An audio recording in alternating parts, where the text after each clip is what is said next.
À 5 jours du premier tour de la primaire de la droite, Nicolas Sarkozy donne son dernier meeting à Nice. Et l'ancien président attire les foules. Dans une salle bondée, près de 3000 spectateurs chauffés à blanc attendent leurs favoris.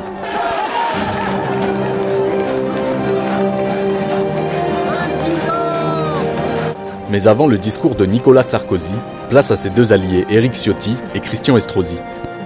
Après le meilleur résultat de France de 2012, que nous serons encore dimanche soir, entre l'impasse du renoncement et la voie du redressement.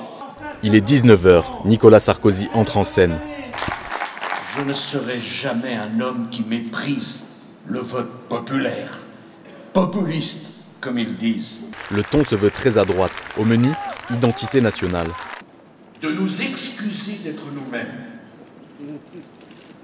Et qui prétend qu'il faut dire aux étrangers arrivant chez nous, surtout, demeurez ce que vous êtes. Cultivez votre différence. On n'en peut plus du droit à la différence.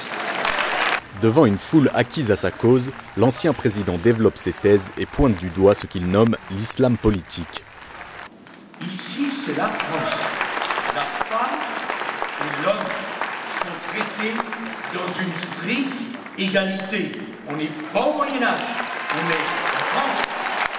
Talonné par François Fillon dans les derniers sondages, Nicolas Sarkozy reste en bonne position pour la victoire finale.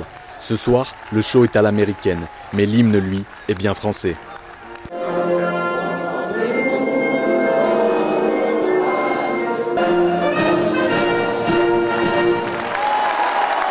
Le rassemblement est un succès pour le clan Sarkozy et les militants ne semblent pas perturbés par les accusations lancées le matin même par Ziad Takieddine. Montrez-nous les preuves, tout simplement, parce que ça vient de Mediapart qui attaque bizarrement 5 jours avant le premier tour de la primaire. Je trouve ça étrange tout de même.